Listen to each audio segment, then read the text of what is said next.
Waalaikumsalam warahmatullahi wabarakatuh. Halo Sobat Jawara FKIP, kembali lagi dengan saya Detsa Zahira Sofa serta rekan saya Adli Ismail Arham, dan bersama narasumber utama kita yaitu Dr. Haji Fadlullah MSI. Nah, kali ini di podcast kali ini kami akan membahas tentang budaya bersenikan cahaya agama. Namun sebelum itu, mari kita nyanyikan Mas Sekolah Jawara Indonesia.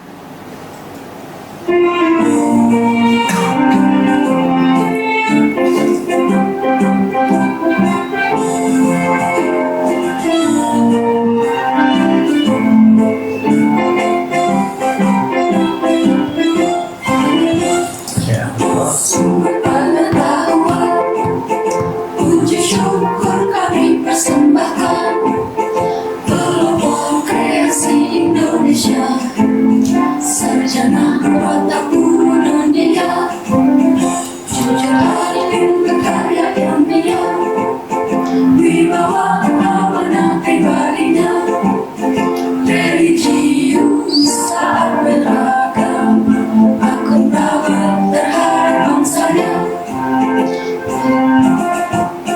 Berkeadilan FKIP Untirta, Sekolah Jawara Indonesia, memudahkan mencerdaskan bangsa untuk Indonesia maju sejahtera. Berkeadilan FKIP Untirta, Sekolah Jawara Indonesia, memudahkan mencerdaskan bangsa untuk Indonesia maju sejahtera. Untuk Indonesia maju sejahtera.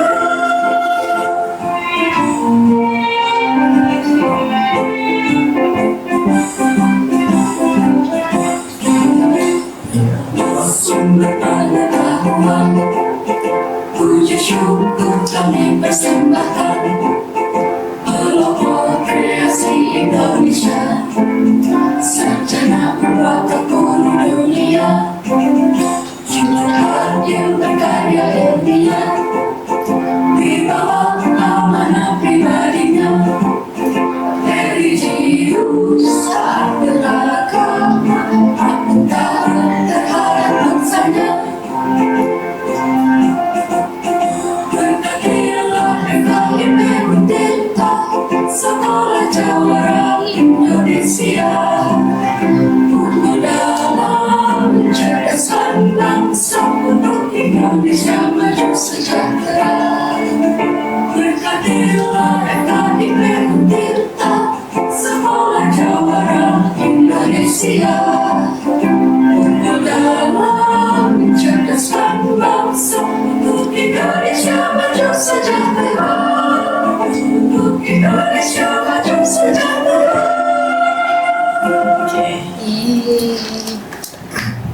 berbicara mengenai budaya nih Pak. Budaya itu kan berubah-ubah ya sesuai masanya ya, dan itu juga mempengaruhi dari akal budi manusia. Nah, akal budi manusia itu juga didapati dari tentunya kesadaran dalam beragamanya. Nah, dalam konteks kebantenan, kesadaran agama ini terkait dengan pembelajaran atau pemahaman dalam ajaran Islam. Nah, terutama di kebantenan ini sangat berkaitan erat dengan keagamaan atau kebudayaan tradisinya yang sangat amat kental. Ya. Baik, Bapak, sebenarnya pertanyaan saya ini berangkat dari penasaran saya sebagai pendatang mahasiswa yang bersekolah di Banten, Pak. Oke. Jadi sebenarnya dari pertama saya menginjakan kaki ke Untirta ini, saya tuh tidak sedikit melihat para tokoh maupun mahasiswa maupun individu-individu yang ada di Banten itu memakai baju yang khas, yang menurut saya bertanya-tanya sebenarnya Banten tuh kota apa gitu, kok mereka khas banget makainya gitu. Dan saya pernah mendengar bahwa Banten itu kota santri gitu, Pak. Jadi sebelumnya saya mau nanya dulu tanggapan Bapak mengenai klaim bahwa Banten kota santri itu bagaimana gitu, Pak? Iya, jadi Banten ini sebagai provinsi ada di 8 kabupaten kota. Ya, kalau kita Banten itu ada 8 kabupaten kota, 4 kabupaten, 4 kota. Ya, ada 155 kecamatan.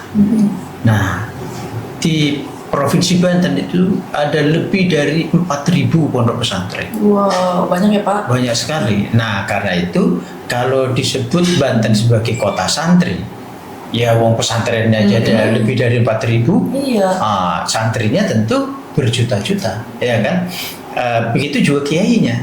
Nah, kalau pesantrennya ada 4.000, kiainya ya 4.000 lah sekurang-kurangnya. Iya, betul. Karena satu orang pimpinan pesantren disebut kiai. Nah, belum lagi ulama-ulama yang tidak punya pesantren.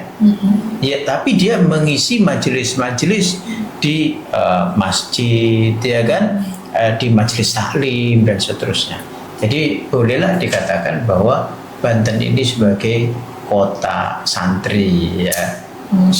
Beribu kiai karena ada ribuan pondok pesantren. Berarti Bapak setuju ya Pak dengan klaim bahwa Banten itu kota santri? Oh, betul. Berarti saya udah gak penasaran lagi nih Pak. Ya. Kan semakin seiring berkembangnya zaman ya Pak, yang modern ini, Bapak pribadi tuh setuju atau tidak kalau Banten ini secara tidak langsung atau bahkan sudah masuk agama-agama yang kompleks gitu Pak selain Islam? Oh iya, sejak awal. Jadi sejak awal Banten itu memang pluralistik. Oh, bisa melihat kelenteng Ya. di Banten lama. Ya. Artinya sejak Kesultanan Banten sebelum Indonesia merdeka sudah ada itu yang namanya kelenteng.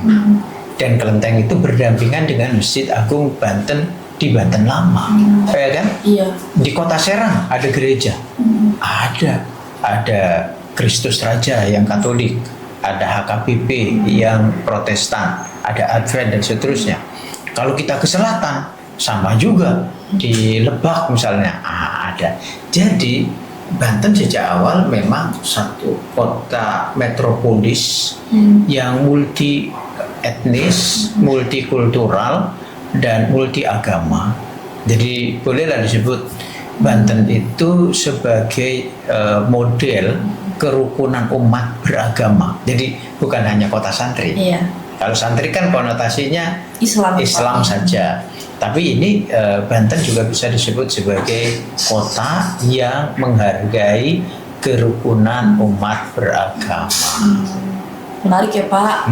Mungkin itu menjadi daya tarik ya Pak. Kota Banten tuh datangi banyak mahasiswa, termasuk saya gitu Pak. Menurut Bapak, dari mana? Saya dari DKI Jakarta, Pak. Oh, DKI Jakarta. Yang mau collab nanti tanggal 10 Mei. Jangan lupa, betul nggak Pak? Iya. Iya kan? Terus selanjutnya nih Pak, menurut Bapak, Bapak sendiri kan asli Banten. Bagaimana sih Pak cara mempertahankan budaya Banten tuh yang kental dengan agama, agar budaya agama tuh nggak hilang gitu Pak, seiring berjalannya waktu yang modern ini gitu? Ingat loh, wakil gubernur Banten sekarang, wakil gubernur DKI sekarang siapa? Siapa Pak? Pak Rano Karno. Iya, betul. Dulu pernah menjadi gubernur Banten dong. Oh iya. Iya kan? Sidul, Iya, anak Sidul. Betawi asli. Iya, itu tapi betul. jadi gubernur Jakarta. Banten. Oh, Banten. Iya, yang sekarang jadi Jakarta wakil. Iya. Ya kan? Jadi DKI dan Banten itu sama. Iya. Yaitu anak Betawi asli. Rajin Beribadah. mengaji, ya kan? Ya, Betul. sembahyang dan mengaji, ya kan? Sidul anak sekolahan. Tapi kalau macam-macam sekali ngibeng langsung mati, ya kan? Jadi itu karakteristik itu sama. Jadi Banten itu dikenal sebagai masyarakat religius yang rajin sholat, rajin mengaji, membaca kitab suci Al-Quran. Dan selain itu Banten itu dikenal sebagai masyarakat yang patriotis, sangat cinta terhadap bangsa dan negaranya. Ingat loh, dulu ya, ketika Indonesia Serikat ditawarkan, Banten termasuk yang tidak mau bergabung di Indonesia Serikat, tapi tetap bertahan di Indonesia Raya. Nah, Banten waktu itu bersama Yogyakarta dan Aceh. Jadi Banten itu adalah masyarakat yang bukan hanya religius, tapi juga patriotik. Kenapa? Karena dasarnya hubbul watan minal iman, mencinta terhadap bangsa dan negara itu bagian dari iman. Nah, ini harus dilestarikan, harus diinternalisasikan di dalam masyarakat Banten khususnya. Karena itu berarti di satuan-satuan pendidikan, termasuk pesantren, dididikkanlah civic education, pendidikan kewargaan, ya, bagaimana setiap orang berkontribusi untuk memajukan Banten, bagaimana setiap orang berkontribusi untuk melestarikan budaya Banten. Dan budaya Banten itu luas, ya kan. Misalnya ya, kalau kita sekarang ini kan Ramadan, wah itu budaya kulinernya gimana? Banyak ya Pak. Oh ya, ada yang khas. Apalagi kalau nanti misalnya Rabiul Awal, Muludan, wah itu Muludan khas itu. Jadi ada bekakak ayam, ya kan? Ada bandeng, Becak bandeng. wah itu luar biasa. Jadi di bulan Ramadan seluruh kuliner khas muncul di bulan Ramadan, ya. Kemudian ya seperti bintul, ketan bintul tahu nggak? Tahu. Nanti di bulan Rabiul Awal juga muncul itu makanan-makanan yang khas, ya seperti itu. Kalau ada yang bilang sumping, tahu nggak sumping? Itu ada dari unsur kelapa parut, ada gula merah, ya kan? Gula merahnya dari apa? Dari apa? Aren dong ya. Oh iya. Iya, selain dari kelapa, ya kan? Jadi ajang pamer makanan ya Pak, khas Iya. makanan ya. Menarik Pak. Nanti tanggal 10 Mei, Ya. selain karnaval, ada juga dong Apa tuh Pak? kulinernya, ya Oh, enggak. oh. Jadi long march selesai, bisa minum Makan. gula aren, Betul. bisa makan makanan yang Becak enak. bandeng. Kita paling ingat ya Pak. Ya kira-kira Iya. gitu. Oke, Gaitsa mungkin ada yang penasaran mau ditanyakan oleh Pak Fadul. Iya ada Pak, kan ya ini ngebahas kebudayaan ya Pak ya. Nah di Banten itu tuh identik banget dengan ziarah Pak, Iya, ziarah iya, ke betul. makam-makam para leluhur. Iya. Nah itu biasanya dilakukan setelah mungkin di hari raya Idul Fitrinya Pak. Nah itu apa pendapat Bapak tentang mengenai hal tersebut Pak? Ya, jadi tradisi ziarah itu luar biasa. Sebelum Ramadan ziarah, Iya. nyekar kalau kata Iya, orang nyekar. Jawa, ya kan. Di bulan puasa juga malam Jumat banyak Betul, yang betul. berziarah, ya. Apalagi sesudah Lebaran, wah Iya. itu ramai sekali, ya kan. Tapi selain itu juga ada yang misalnya Muharram juga rame, kemudian Rabiul Awal, Mulud juga rame. Ziarah itu kita datang ke situ sebagai bentuk penghormatan terhadap orang tua, terhadap orang-orang yang kita cintai, terhadap tokoh masyarakat di situ. Kita datang ke situ mendoakan. Ya kan, Allahumma ighfir lahum warhamhum wa'afihim wa'fu anhum. Kita doakan ahli kubur itu mendapatkan rahmat dan maghfirah dari Allah Subhanahu wa taala. Nah, itu dianjurkan dalam agama. Yang nggak boleh itu minta nomor togel, ya kan, Iya, Pak. sama orang yang sudah mati, ya itu nggak boleh. Selain itu, tradisi berziarah itu juga mengenang jasa-jasa dari beliau-beliau ini. Nah, biasanya ziarah itu selain ke Banten Lama, itu juga ada ke Maulana Yusuf, ada ke Kasunyatan, nah, ada nanti ke Caringin, ya kan, di Asnawi Caringin, banyak. Jadi memang banyak lokasi untuk berziarah. Ada juga yang berziarah ke makam Sultan Ageng Tirtayasa, ada yang berziarah ke kampungnya Syekh Nawawi Al-Bantani Tanara gitu. Nah, ziarah itu untuk mengenang perjuangan beliau-beliau ini, dan kita sebagai yang masih hidup memperjuangkan kembali pikiran-pikiran yang sudah diritis oleh beliau itu. Jadi ziarah bukan hanya aspek spiritual, tapi juga menumbuh kembangkan budaya dan tradisi intelektual yang ada. Jadi jangan lupa pelajari sejarah tokoh. Gitu ya. Sehingga kita ini terus bersemangat. Banten maju, Indonesia maju gitu. Semangat. Oke. Mungkin berkisah sedikit ke keseniannya Pak. Iya. Kesenian di Batam itu kan sangat banyak ya. Hmm. Nah salah satunya itu yang paling identik itu adalah debus. Nah, apa tanggapan Bapak tentang kebantenan itu atau di daerah Banten sangat amat terkenal dengan kesenian debus? Ya, jadi debus itu bukan hanya seni, memang dia juga lahir dari tradisi tarekat. Oh, Tarekat. Jadi itu kan mau menunjukkan terkait dengan kekuasaan Allah Subhanahu wa Ta'ala. Jadi tidak setiap yang tajam itu bisa biasa. Enggak.